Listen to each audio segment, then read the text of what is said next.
ఇప్పుడు ఎన్ని కిరీటాలు నేర్చుకున్నాము? 3 కిరీటాలు. మొదటి కిరీటము నీతి కిరీటము, రెండోది జీవ కిరీటం, మూడోది అక్షయ కిరీటము. 4వ కిరీటాన్ని చూద్దాం. మొదటి పేతురు పత్రిక 5వ అధ్యాయము 4వ వచనం చదువుకుందాం. మొదటి పేతురు పత్రిక 5వ అధ్యాయము 4వ వచనం. ప్రధాన కాపరి ప్రత్యక్షమైనప్పుడు మీరు వాడబారని మహిమ కిరీటము పొందుదురు. ఏ కిరీటం అంటే అండి? మహిమ కిరీటం. నా యొక్క 4వ కిరీటం పేరు అందరు చెప్పండి, గట్టిగా చెప్పండి. ఈ మహిమ కిరీటం ఎవరికి ఇస్తారంటే దైవజనులకి, ప్రవక్తలకి, అపోస్తలకి, బోధకులకి, సువార్తికులకి దేవుడిస్తున్న కిరీటం అండి. చెప్పండి, మహిమ కిరీటం. హల్లెలూయా. ఈ మహిమ కిరీటం అంట సువార్తని ప్రకటించే వారికంట. యేసు ప్రభు గురించి 10 మందికి సువార్తని ప్రకటిస్తున్న వారికి దేవుడిస్తున్న ఒక బహుమానం అండి ఇది. హల్లెలూయా. చర్చిలో ఉండే సంఘ పెద్దలు లేచి పడండి, పరిచారకులు లేచి పడండి, వాలంటీర్లు లేచి పడండి, ప్రేయర్ టీం ఒకసారి అందరు లేచి పడతారు, ఒకసారి నిలబడండి. కొయర్లో ఉండేవారు లేచి పడండి, చర్చిని తుడిచేవారు లేచి నిలబడండి. త్వరగా, ఇంత టైం తీసుకోవద్దండి, అయిపోతుంది టైం, 5 మినిట్స్ ఉంది. ఇంతమంది అన్న వాలంటీర్స్ అందరు లేచి పడండి. ఒకసారి వీరి కొరకు చప్పట్లు కొడదామా? వీళ్ళకి అందరికి ఆల్రెడీ ఏమొచ్చింది? మహిమ కిరీటం వచ్చేసింది. మరి మీ పరిస్థితి ఏంటి? మీకు వద్దా ఈ మహిమ కిరీటము? ఈ మహిమ కిరీటాన్ని మీరు ధరించుకోవాలని అనుకోవట్లేదా? ప్రతి వ్యక్తి, చర్చిలో ఉండే ప్రతి వ్యక్తి మహిమ కిరీటాన్ని ధరించుకోవాలి. హల్లెలూయా. దాన్ని చేయాలంటే ఏమి చేయాలి? ఎవరితోనో కలిసి ప్రార్థన చేయండి, ఎవరికో ఒకరికి యేసయ్య గురించి చెప్పండి, యేసయ్య ప్రేమలో నడిపించండి. ఒక్క వ్యక్తి రక్షించబడుతుంటే పరలోకంలో ఏం జరుగుతుందంట? పండగ చేసుకుంటారంట. అలాగైతే మీరు ఒక వ్యక్తికి సువార్త ప్రకటించడం చేత దేవుడు మీకు మహిమా కిరీటము దయచేయబోతున్నాడు. చప్పట్లు కొట్టి దేవుని మహిమపరచండి. హల్లెలూయా. కూర్చోండి. ఇప్పుడు నేను కోరేది ఏం తెలుసా?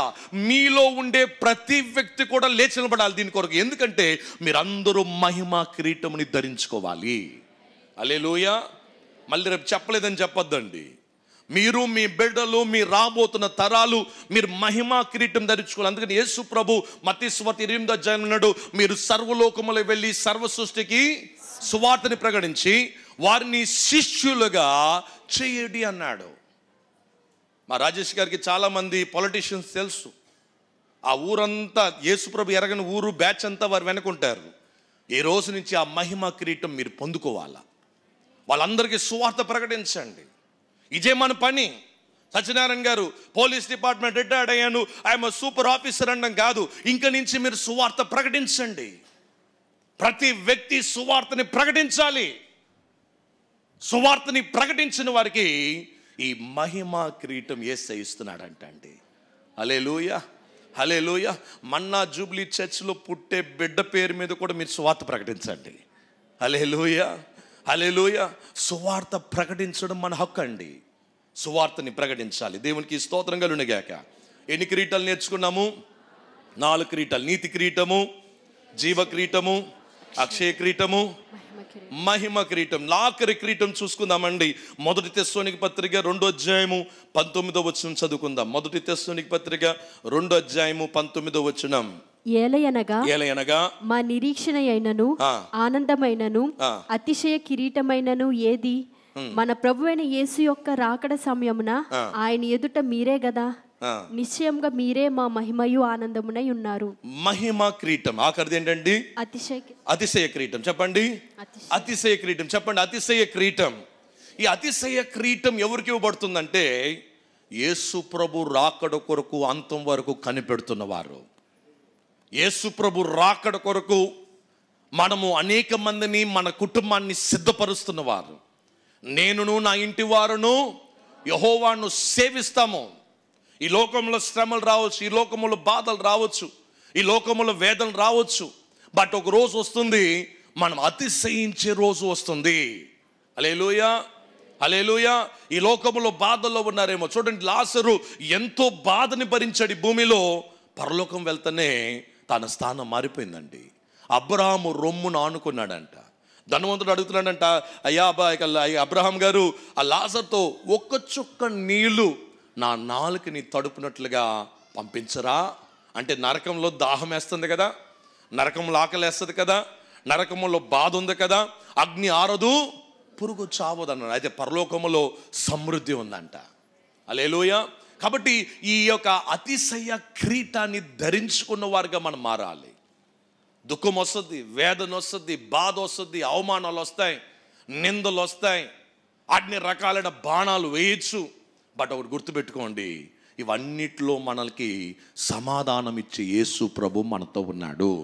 యేసు ప్రభు యోహాను సువార్త 14 అంటాడు, లోకమిచ్చు సమాధానం వంటి సమాధానం నేను ఇవ్వను, నేను ఇచ్చే సమాధానం వేరే. దేవునికి స్తోత్రం కలుగునుగాక. యేసే ఇచ్చే సంతోషం వేరే. ఆత్మఫలములో 3 మొట్టమొదటి ఏంటి? ప్రేమ, సంతోషము, సమాధానము. ఈ యొక్క ఆనందిస్తున్న ఈ యొక్క సమయంగా మనల్ని దేవుడు మార్చబోతున్నాడు. ఈ యొక్క సంతోషించే ఒక కిరీటాన్ని దేవుడు మనకు దయచేయబోతున్నాడు. హల్లెలూయా, హల్లెలూయా. ఈ లోకంలో కొంతమందికి చాలా రకాలైన బలహీనతలు వస్తూ ఉంటాయి. ఇవన్నిటిలో నుంచి దేవుడు ఒక సంతోషకరమైన జీవితంలోకి మనల్ని దేవుడు నడిపిస్తున్నాడు. అందుకే చనిపోయిన వాళ్ళు అంటారు రెస్ట్ ఇన్ పీస్ అంటారు. యేసు ప్రభు లేకపోతే పీస్ ఉండదు, యేసు ప్రభు లేకపోతే సంతోషం ఉండదు, యేసు ప్రభు లేకపోతే నరకమేనండి. కాబట్టి ఈ యేసుని నమ్ముకోవాలి. హల్లెలూయా. ఇది అతిశయించే కిరీటాన్ని దేవుడు మనకు దయచేస్తున్నాడు. ఈ అతిశయ కిరీటాన్ని ప్రతి వ్యక్తి ధరించుకోవాలి. దేవునికి స్తోత్రం కలుగునుగాక.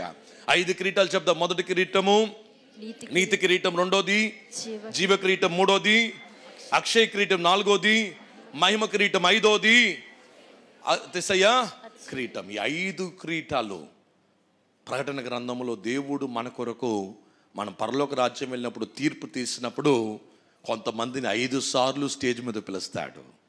అయ్యా 5 సార్లు దేవుడు మీకు 5 కిరీటాలు ఇస్తాడు.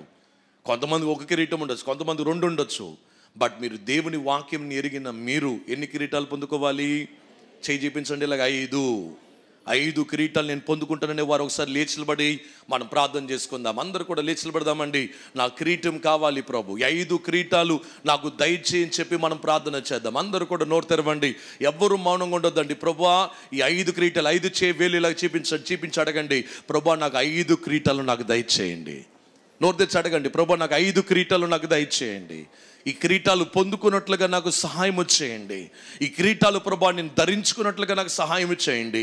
ఈ లోకములో వస్తున్న ప్రతి సమస్య, ప్రతి ఇబ్బంది, ప్రతి వేదన, ప్రతి కష్టము సువార్త ప్రకటించినప్పుడు ప్రభువా కలుగుతున్న ఈ బాధలన్నింటినీ ప్రభువా మాకు కిరీటంగా నువ్వు మారుస్తున్నావు, నీకు వందనాలు. ఒకవేళ ఈరోజు బలహీనురాలుగా ఉన్నావేమో, అనేక సమస్యలు గుండా వెళ్తున్నావేమో, క్రీస్తు కొరకు హింసించబడుతున్నావేమో, భయపడద్దు. నీ కొరకు 5 కిరీటాలు యేసు ప్రభు సిద్ధపరిచాడు. యేసు ప్రభు ఆ గొల్గొథా అనే ప్రాంతములో ఆ ఘోరమైన బాధని భరించి ఆ ముళ్ళ కిరీటాన్ని ఎందుకు ధరించుకున్నాడంటే ఈ 5 కిరీటాలు దేవుడు మీకు దయచేయనట్లుగా. అడుగుతారా, యేసయ్య నాకు 5 కిరీటాలు నాకు దయచేయండి, నాకు నా బిడ్డలకి 5 కిరీటాలు దయచేయండి ప్రభు, మేము ఈ కిరీటాలు ధరించుకునే వారిగా మమ్మల్ని చేయమని ప్రార్థన చేద్దాం. తండ్రి నీకు వందనాలు. నీ బిడ్డలు ప్రభు అంగలారుస్తుండగా ఈ 5 కిరీటాలు ప్రభు మన్నా జూబ్లీ చర్చ్లో లేకపోతే ఆన్లైన్లో వింటున్న ప్రతి వ్యక్తికి ప్రభువా ఈ 5 కిరీటాలు దయచేయమని ప్రార్థన చేస్తున్నాం. ఈ 5 కిరీటాలు ధరించుకొని ప్రభువా నిన్ను మహిమపరిచేవారుగా, లోకములో ప్రభువా ఎన్ని శ్రమలు, బాధలు, ఇబ్బందులు కలిగినను పరలోకములో ప్రభువా నీ యొక్క ప్రభువా నీ యొక్క తీర్పు దినమందు ప్రభువా నీ బిడ్డలకి కిరీటాలు దయచేయబోతున్న దాన్ని బట్టి నీకు వందనాలు. మా కొరకు కిరీటాలు నువ్వు సిద్ధపరుస్తున్నావు, నీకు వందనాలు. నేను వెళ్ళుచున్నాను, నీ కొరకు ఒక స్థలమును సిద్ధపరుస్తున్నానని చెప్పిన దేవుడవు ఆ కిరీటాలు మాకు ఇచ్చి మమ్మల్ని ప్రభువా తృప్తి చేస్తున్నావు, దాన్ని బట్టి నీకు స్తోత్రాలు.